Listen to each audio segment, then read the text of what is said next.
Hay casas donde el silencio no se siente vacío, sino contenido, como si algo hubiera pasado ahí hace mucho tiempo y todavía no terminara de irse.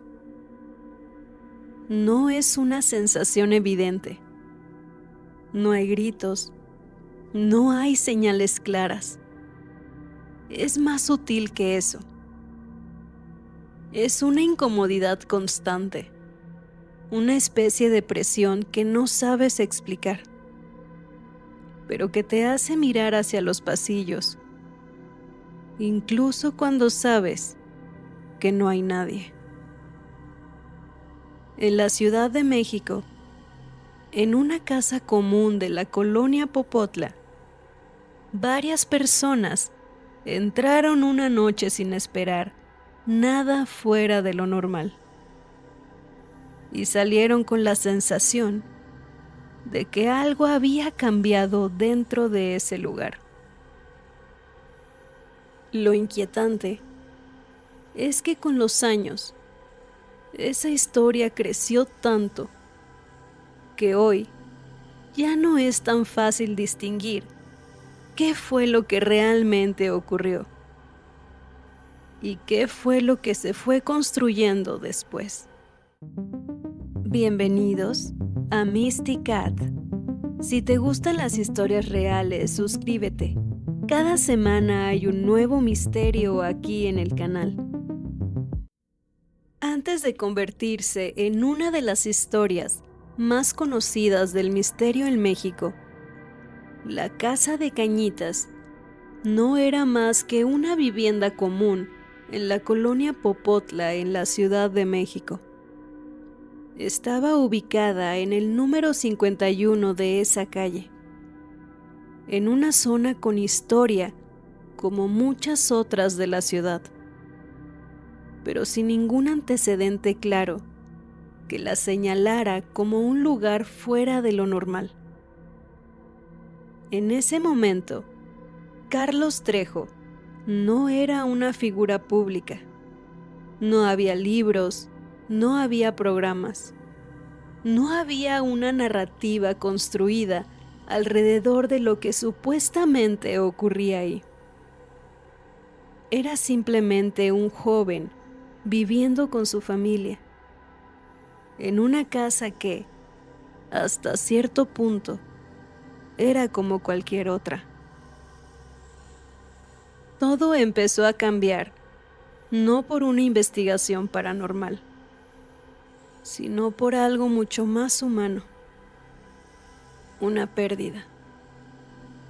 Norma, su hermana, atravesaba un momento emocional complicado. Ella creía que un exnovio suyo había muerto en un accidente. Y esa idea, esa sensación de no haber podido cerrar esa historia, comenzó a quedarse con ella. Con el tiempo, lo que empezó como una inquietud se transformó en una necesidad, la de intentar comunicarse con él. No como un juego, no como algo improvisado, sino como un intento real de obtener una respuesta.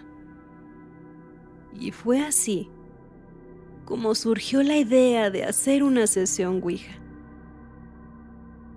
La reunión ocurrió en mayo de 1982.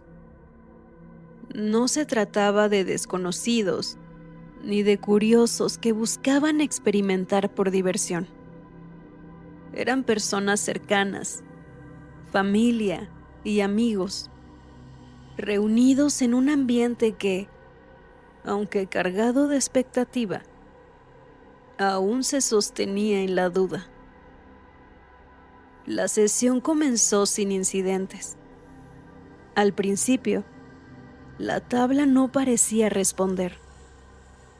Había escepticismo, miradas entre los presentes, incluso cierta tensión contenida que no terminaba de romperse.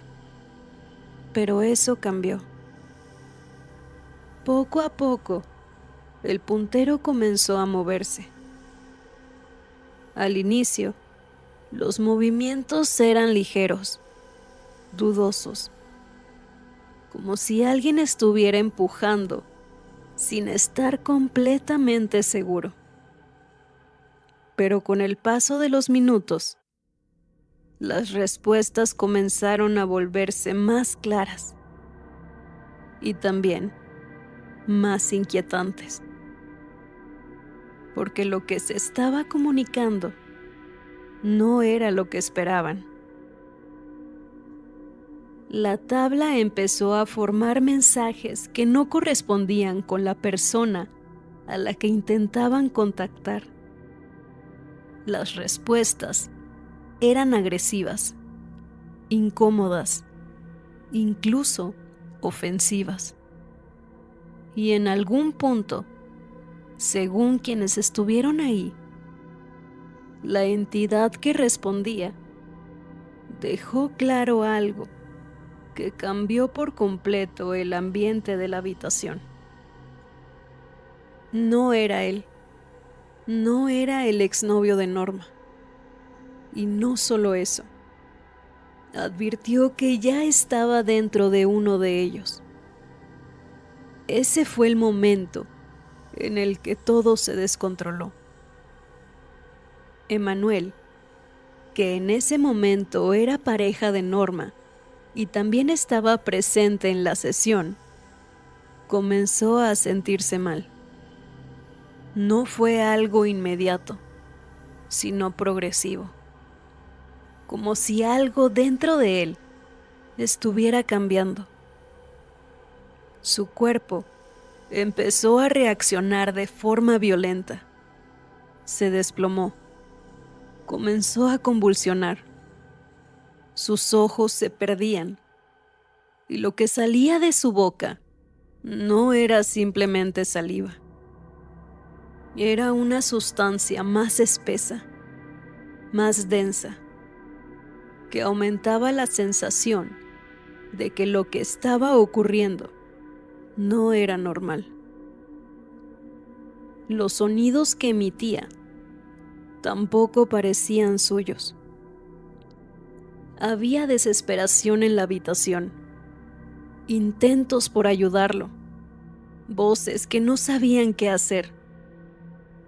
En medio de ese caos, alguien tomó lo que tenía a la mano: agua bendita. Se la arrojaron, y lo que ocurrió después fue una de las cosas que más marcó ese momento, porque Emanuel reaccionó como si aquello lo estuviera quemando, no como una incomodidad leve, sino como una reacción intensa, casi violenta, que hizo que la escena se volviera aún más difícil de entender para quienes estaban ahí. Con el tiempo, algunos dirían que pudo haber sido una crisis física, una reacción al estrés, incluso algo relacionado con el estado en el que se encontraba. Pero esa noche, nadie estaba pensando en explicaciones racionales. Esa noche, lo único claro era que algo había cambiado dentro de esa casa. Después de esa sesión, la casa no volvió a sentirse igual. No fue un evento aislado que terminó cuando todos salieron de la habitación. Los días posteriores comenzaron a traer una serie de experiencias que, aunque no siempre eran violentas, sí eran lo suficientemente constantes para generar inquietud. Se hablaba de objetos que aparecían en lugares donde no habían sido dejados, de puertas que se movían sin que nadie las tocara, de sonidos en las paredes durante la noche que no parecían tener un origen claro. Algunas personas mencionaban sombras que cruzaban en los pasillos, o la sensación de que alguien los observaba cuando estaban solos en ciertas áreas de la casa. No todos vivieron exactamente lo mismo. No todos lo interpretaron igual. Pero lo que sí comenzó a formarse fue una idea compartida. Algo estaba ocurriendo en ese lugar. Con el paso del tiempo, esa experiencia dejó de ser solo un recuerdo entre quienes la vivieron y comenzó a transformarse en una historia mucho más grande. Se añadieron elementos, se intensificaron los relatos, se empezó a hablar de entidades específicas, de una presencia con forma de monje, de rituales, de intentos de intervención espiritual que no lograban detener lo que estaba ocurriendo dentro de la casa. También surgieron versiones que hablaban de consecuencias mucho más graves, incluyendo la muerte de varias personas relacionadas con el caso. La historia creció, se volvió más compleja, más oscura y para muchos más difícil de creer. Conforme la historia se hacía más conocida, también comenzaron a aparecer inconsistencias, detalles que no coincidían entre versiones, eventos que no podían verificarse, personas que, según algunos relatos, habían muerto, pero que en realidad seguían vivas. Esto no necesariamente invalida lo que ocurrió al inicio, pero sí plantea una diferencia importante entre lo que pudo haber sido una experiencia real y lo que después se convirtió en una narrativa mucho más elaborada. Porque hay algo que sucede con las historias cuando empiezan a crecer demasiado. Se transforman. Años después, cuando el caso ya era conocido, hubo personas que entraron a la casa sin haber formado parte de esa primera experiencia. Una de ellas fue un camarógrafo que acudió a grabar un reportaje. No iba con la intención de confirmar nada. De hecho, según el testimonio, era una persona escéptica, alguien que no creía en ese tipo de fenómenos. Pero durante la grabación, ocurrió algo que no pudo explicar. Hace como una semana nos mandaron a hacer un reportaje de la casa de Cañitas. Me dijo, y hubo dos cosas que la verdad es que le creo a Carlos Trejo. Coloqué la cámara y había una mesa donde había un refresco de color negro. Tomó el refresco, lo abrió, se lo sirvió, pero lo que quedaba, se lo sirvió, lo cerró y cuando lo colocó sobre la mesa, tomo mi vaso y escucho un ruido. Era así como... Y entonces volteo y ese envase se estaba moviendo. Pero es transparente, o sea, no es como que tuviera un truco o algo. Dice, se estaba moviendo sobre la mesa y entonces dice, yo con mi mente escéptica dije, ¿cómo están haciendo esto? ¿Cómo están haciendo esto? Y de repente, ¡pum!, salió volando. Y Carlos Trejo les dijo, acostúmbrese porque eso pasa mucho aquí. Ese no fue el único momento extraño. Estaba grabando cuando de pronto en una de las habitaciones está la puerta abierta y le dice, hey, primero que se salga la persona que está allá adentro. Hay una silueta que también se ven los ojos como el video de Facundo. Que también brillan. Que brillan, pero esto no es visión nocturna.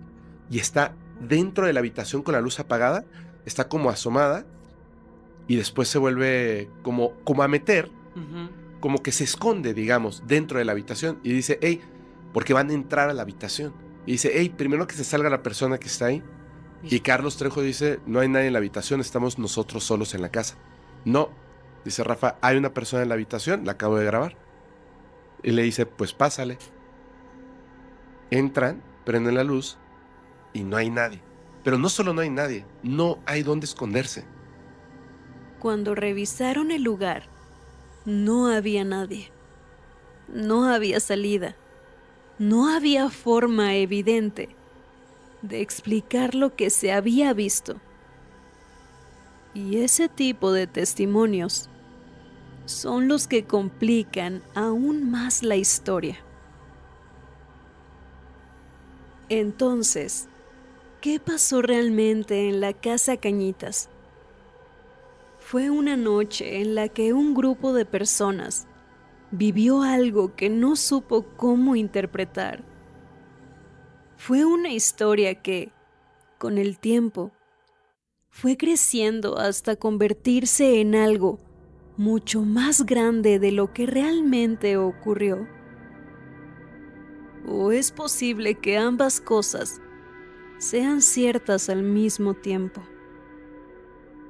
Porque tal vez el verdadero peso de este caso no está en demostrar si es real o no, sino en entender cómo una experiencia puede transformarse con el tiempo hasta convertirse en algo completamente distinto. Y aún así, hay algo que permanece. Una sensación. La idea de que esa noche algo ocurrió. Y que aunque nunca sepamos exactamente qué fue, hay historias que, una vez que empiezan, ya no se pueden detener. ¿Tú qué crees que ocurrió realmente con Cañitas? ¿Crees que todo fue una historia que creció demasiado? ¿O que algo sí se salió de control esa noche? Cuéntamelo en los comentarios. Y si tú también tienes una historia paranormal, puedes enviármela.